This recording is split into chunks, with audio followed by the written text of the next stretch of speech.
భగవంతుని అవతారములు అనంతములు.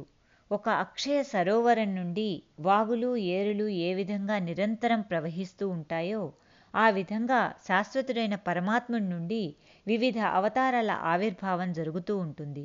సాధారణంగా అవతార ప్రయోజనం దుష్ట శిక్షణ, శిష్ట రక్షణకై ఉంటుంది. అయితే కృష్ణావతారంలో ఒక ప్రత్యేకత ఉంది.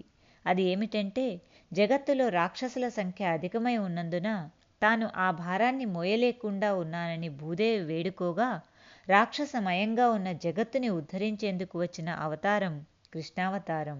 అందుచేతనే ఊయలలో ఉన్నప్పటి నుండే అలసించక అసుర సంహారాన్ని ఆరంభించి తన కార్య ప్రణాళికను అమలు చేయసాగాడు.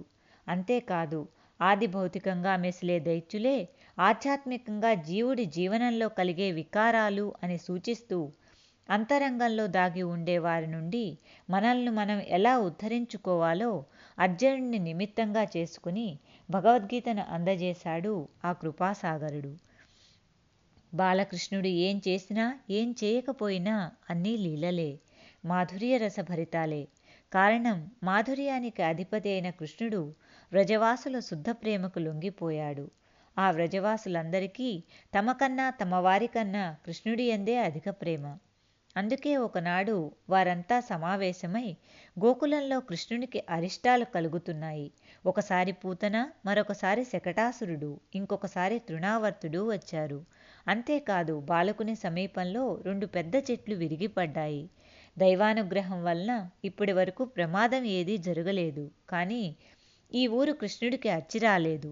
కనుక మనమంతా ఈ ప్రదేశాన్ని విడిచి బృందావనానికి వెళ్దామని తీర్మానించుకున్నారు. ఒక పసివాడి కోసం తమ ఇళ్లను, భూములను, జీవనోపాధిని ఇలా అన్నింటినీ వదులుకొని ఊరంతా తరలి వెళ్లడం ఏమైనా సామాన్య విషయమా? ఉత్కృష్ట ప్రేమకు ఇది నిదర్శనం. వెన్నవలే స్వచ్ఛంగా పవిత్రతతో ఉన్న వారి హృదయాల్లో నవనీతం వంటి మృదువైన సద్గుణాలు కూడా ఉన్నందునే ఆ నవనీత చోరుడు వాటిని తస్కరించేందుకు వారి వద్దకు వెళ్ళేవాడు. ప్రపంచాన్ని విస్మరింపచేస్తూ భగవంతునితో తన్మయత్వాన్ని కలిగించే మాధుర్య లీలాభూమిక అయిన నందవ్రజంలో కన్నయ్య చేసిన లీలలు అన్నీ అపూర్వములు.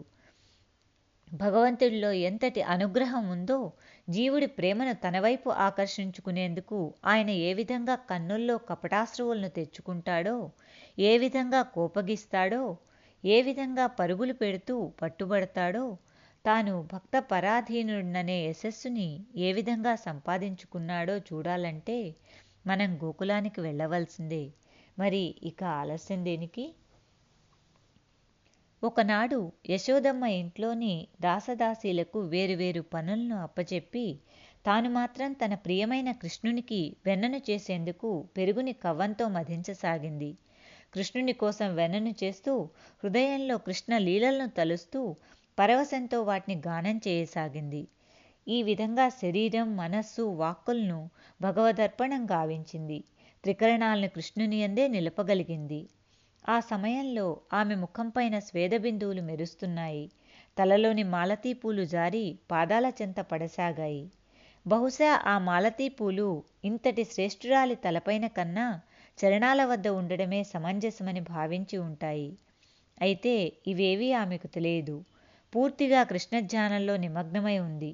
తన ఇంటిని, అలంకరణను, శరీరాన్ని, చివరకు తనను తాను విస్మరించి నా కోసమై వెన్న తీస్తున్న ఆమె వద్దకు వెళ్ళవలసిందే అని కృష్ణుడు భావించాడు. చిత్తాలను హరించే ఆ హరి ఆమె వద్దకు వెళ్ళాడు. అసలైన బంధనం అంటే ఇదే. ఎందుకంటే అదృశ్యుని కాస్త దృశ్యునిగా చేయడమే బంధనం. నిర్గుణుణ్ణి సగుణునిగా చేయడమే బంధనం. నిత్య తృప్తుడు అమ్మా ఆకలి వేస్తోందని మారాన్ చేయడమే బంధనం. అందరికీ అన్నీ ఇచ్చేవాడిని అడిగేవాడిగా చేయడమే బంధనం. ఇది వాత్సల్య బంధనం కాక మరింకేమిటి? తన్మయావస్థలో ఉన్న ఆ యశోదమ్మకు కృష్ణుని పిలుపు వినిపించలేదు. అప్పుడు ఆ శిశుబ్రహ్మ ఆమె చిలుకుతున్న కవ్వాన్ని చేతితో గట్టిగా పట్టుకొని ఆపాడు. ఇది ఎలా ఉందంటే, అమ్మా, నేను లభించే వరకే నీవు సాధన చేయాలి. వేదాంతులు నేతి నేతి అని నిషేధిస్తూ చివరకు దేనిని తెలుసుకుంటారో అది నేనే అయి ఉన్నాను. నీకు నేను నిషేధిస్తాను. నేను కవ్వంలో లేను, నీ ఒడిలో కూర్చునేందుకే వచ్చాను అని చెబుతున్నట్లుగా ఉంది. కన్నయ్య కవ్వాన్ని ఆపడం చూసిన యశోదమ్మ అతని ముఖంలోకి చూసి నవ్వుకుంటూ తన ఒడిలోకి తీసుకుంది. నవనీతములకే నవనీతమైన ఆ శ్యామబ్రహ్మ ఆమె హృదయంలోని ప్రేమ క్షీరాన్ని పానం చేయసాగాడు. ఇంతలో పొయ్యి మీద పెట్టిన విశిష్టమైన పద్మగంధ ఆవుపాలు పొంగుతూ యశోదమ్మకు కనిపించాయి. వాటిని ఆమె కృష్ణుని కోసమే మరుగబెడుతోంది. అందుచేత వెంటనే ఒడి నుండి కృష్ణుని దించి పొయ్యి వద్దకు పరిగెత్తింది. యశోదమ్మ సామాన్యురాలు కాదు. ఆమె మనస్సులో లౌకిక వాంఛలు లేవు. కేవలం కృష్ణుడే నిండి ఉన్నారు. మరి పాల కోసం ఎందుకు పరిగెత్తింది అంటే అది కూడా కృష్ణలీలే. సమస్త ప్రాణుల యందు ఉన్నవాడిని, వారికి తెలివి మరపు కలిగించేవాడిని నేనే అని భగవద్గీతలో తెలియజేసిన ఆ లీలామానుష సూత్రధారి యశోదమ్మ హృదయంలో పాల మీద దృష్టిని నిలుపమనే ప్రేరణను కలిగించాడు. అప్పుడే కదా తన లీల సాగేది. తల్లి ప్రేమ, కోపం లోకానికి వ్యక్తమయ్యేది. కృష్ణధ్యానంలో ఉన్న యశోదమ్మ తన స్థితి నుండి యువతలకు వచ్చి పాలను దింపేందుకు వెళ్ళింది. ఇప్పుడు కన్నయ్య కోపాన్ని అభినయిస్తున్నాడు. తల్లి తనను హఠాత్తుగా వదిలి వెళ్ళిందనే ఉక్రోషాన్ని ప్రదర్శిస్తూ చిందులు వేయసాగాడు. తన ఎర్రటి కింది పెదిమను తెల్లటి పంతితో అదిమి పెట్టి చుట్టూ చూడసాగాడు. ఆయన ప్రతి చేష్టా లీలే కదా. రజోగుణం కలిగినప్పుడు దాన్ని సత్వగుణంతో అణచి ఉంచాలని మనకు అభినయిస్తూ మరీ చూపిస్తున్నాడు. చివరకు తల్లి దృష్టిని ఆకర్షించేందుకు ఒక వాడి అయిన రాతిని తీసుకుని అక్కడున్న వెన్నకుండను కాస్త పగలగొట్టి దాని నుండి వెన్న చేతబుచ్చుకుని బయటకు పరుగు తీశాడు. యశోదమ్మ శాంతంగా పాలను దింపి భగవద్భోగ్యంగా ఉంచి తిరిగి వచ్చేసరికి వెన్నకుండ పగిలి ఉంది. కృష్ణుడక్కడ లేడు. కొడుకు చేసిన ఘనకార్యానికి నవ్వుకుంటూ వెన్న అచ్చులతో ఉన్న చిట్టి చిట్టి పాదాల ఆనవాలను చూస్తూ వచ్చిన యశోదమ్మకు తిరుగవేసి ఉన్న ఒక రోటి మీద నిల్చుని కోతులకు వెన్నను అందిస్తున్న కృష్ణుడు కనిపించాడు. తాను వెన్నను దొంగిలించిన విషయం తల్లి పసిగడుతుందని శంకిస్తూ భీతితో నలుదిశలా ఓరచూపులు చూస్తున్న ఆ కన్నయ్య నేత్రాల యందు మన మనస్సును నిలుపగలిగితే అంతకు మించిన ధన్యత్వం మరొకటి ఏముంటుంది? యశోదమ్మ చేతిలో బెత్తంతో తన వెనుకవైపు నుండి రావడాన్ని గమనించిన కన్నయ్య ఒక్క ఉదుటున రోటి మీద నుండి కిందకు దూకి పరుగందుకున్నాడు. ఎంతటి క్రూర రాక్షసులు వచ్చినా ఎటువంటి అస్త్రశస్త్రాలు లేకుండా అవలీలగా హతమార్చగల ఆ అసమానుడు తల్లి చేతిలోని బెత్తానికి బెదిరిపోతున్నాడు. ఎవరికి భయపడి సూర్య చంద్రాగ్నులు పనిచేస్తారో ఆ పరమాత్ముడు భీతి నొందుతున్నాడు. భయానికి ధన్యతను చేకూరుస్తున్నాడు. తల్లికి కోపం వస్తే ఎదుట నిలవరాదు, పరుగు తీయవలసిందే. అది ఆయన వాత్సల్యం. అమ్మ కట్టివేస్తే కట్టుబడేందుకు కూడా ఆయన సిద్ధమే. అది భగవంతుని అనుగ్రహం. అందుకే మహామహాయోగుల మనస్సులకు కూడా అందని ఆ పరమాత్ముడు తల్లి చేతికి దొరికిపోయాడు. ఆమె దండించేందుకు చేతిని ఎత్తబోగా తన చిట్టి చేతులతో కాటుక కళ్ళను నులుముకుంటూ అశ్రువులను కారుస్తూ భయంతో వణికిపోతూ బిత్తర చూపులు చూడసాగాడు. ఆ సుందరమూర్తిని చూసిన ఆమెకు దండించేందుకు చేతులు రాక బెత్తాన్ని పారవేసింది. బాల్ని భయపెట్టడం ఉచితం కాదు. కొంత తడవు బంధించి ఉంచాలని భావించింది. యశోదమ్మ కృష్ణుని తాడుతో రోటికి కట్టివేయాలనే ప్రయత్నం చేయసాగింది. అయితే ఆశ్చర్యంగా ఏ తాడు తెచ్చినా 2 అంగుళాల కడమ వస్తోంది. ఆ చిన్నారి బొజ్జ పెరగనూ లేదు, నడుము లావెక్కనూ లేదు. అయినా ఎన్ని తాళ్లను జోడించినా సరిపోవడం లేదు. శ్రీకృష్ణుని స్వరూపానికి బయట లోపల అనే భేదం లేదు. అతని ఐశ్వర్య శక్తి ముందు ఆ తల్లి ఓడిపోతోంది. ఈ దృశ్యాన్ని చూసిన గోపికలు నవ్వుతూ బ్రహ్మ ఇతని నుదుటిన బంధనయోగం లిఖించి ఉండడు కనుక నీ ప్రయత్నం విరమించుకోమని చెప్పసాగారు. యశోదమ్మ అలసిపోతోంది. లోలోపల ఆశ్చర్యపోతోంది.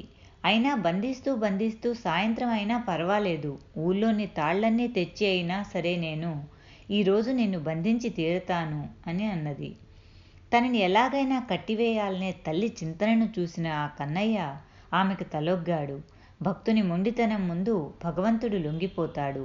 పరమాత్ముని కృపాశక్తి ముందు ఐశ్వర్యశక్తి ఓడిపోయింది. యశోదమ్మ యందు కరుణచే తనకు తానుగా కృష్ణుడు బంధితుడై నిలిచాడు. దామము అనగా లోకము, తాడు అనే 2 అర్థాలు ఉన్నాయి కనుక దామోదరుడు అంటే సమస్త లోకములు తన ఉదరమునందు కలవాడు అని, తాడుతో ఉదరమున బంధనం కలవాడు అనే రెండర్థాలు వస్తాయి.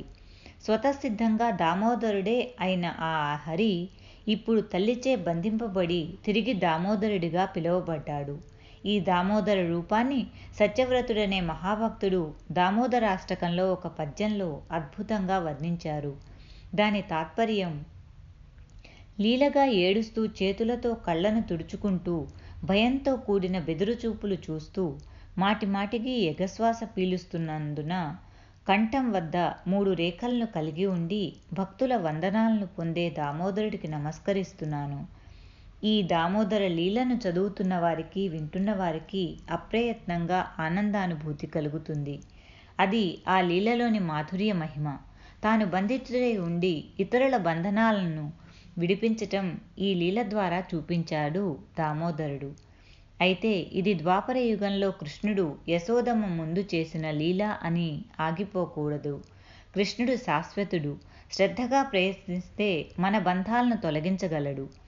ఈ కీలకం దామోదర లీలలోనే దాగి ఉన్నది. ఇక్కడ మనం యశోదమ్మను గమనిస్తే తన ప్రయత్నంలో ఎటువంటి లోపమూ చేయకుండా అన్ని విధాలా కృష్ణుని కట్టేందుకు తీవ్ర సంకల్పంతో ఉన్నది. కన్నయ్యని పట్టుకునే ప్రయత్నంలో, ఆ తరువాత బంధించే ప్రయత్నంలో ఆమె పూర్తిగా అలసిపోయింది, విఫలం కాసాగింది. దానికి తోడు గోపికలు ఆమెను, ఆ కొంటెవాడిని గమనిస్తూ ఆ పనిని మానుకోమని, అది సాధ్యపడదని చెబుతున్నారు. అయినా ఆమె లెక్క చేయలేదు. తన అలసటను, ఓటమిని, ఇతరుల ఆక్షేపణను అధిగమిస్తూ ప్రయత్నించింది. మనలో ప్రయత్నం పూర్ణంగా ఉంటే భగవంతునిలో కృప ఉదయిస్తుంది. సాధకుడు అన్ని కోణాల నుండి అలసిపోయి కూడా తానే కావాలనే అనుకుంటున్నాడా లేదా అనేది భగవంతుడు గమనిస్తాడు. తాడు 2 అంగుళాలు తక్కువ అవుతోంది అంటే ఒకటి మన ప్రయత్నం, రెండోది భగవంతుని కృప. ఈ రెండూ జత కలిస్తే ముడిపడుతుంది, భగవంతుడు దొరికిపోతాడు. ఈ 2 అంగుళాలు తక్కువ పడటాన్ని మరొక కోణం నుండి కూడా పరిశీలిద్దాం. భగవంతుని యందు ధారణ ఉన్న లౌకిక తలుపులు ఉదయిస్తే అంతర్ముఖమైన మనస్సు బయటకు పరుగు పెడుతుంది. అప్పుడు భగవంతుణ్ణి పట్టుకోవడం కష్టం. అయితే తిరిగి నిలకడ్ని తెచ్చుకుని హృదయంలో నిలుపుకుని బంధిద్దామని భావిస్తే అహం, మమత్వం అనే 2 అడ్డం వస్తాయి. మనస్సు పొరల్లో ఉన్న సమస్త పాశాలని జతపరిచి సర్వసమర్పణ చేస్తూ నేను, నాది అంటూ ఏదీ లేదు, సర్వం నీవే అని పూర్ణ శరణాగతి ప్రకటించినప్పుడే మనలను ద్వంద్వాలు అనే బంధాల నుండి విడిపించి ముక్తిని ప్రసాదిస్తాడు. స్వామి దామోదర రూపంలో 2 చెట్లను కూల్చడంలోని అంతరార్థం ఇదే. మరి ముక్తిప్రదాయకము, అత్యంత రమణీయము అయిన ఈ దామోదర లీలకు సూత్రధారి, పాత్రధారి అయిన ఆ చిన్ని కృష్ణుని మనస్ఫూర్తిగా మనము ప్రార్థిద్దాం. నిలువజాలను రాకున్న పరమపురుష, నీదు కరుణారసము చిందు నేత్రయుగము చూచి పొంగ నా హృదయం వేచి ఉన్నది, పరుగు పరుగున రావోయ్ బాలకృష్ణ.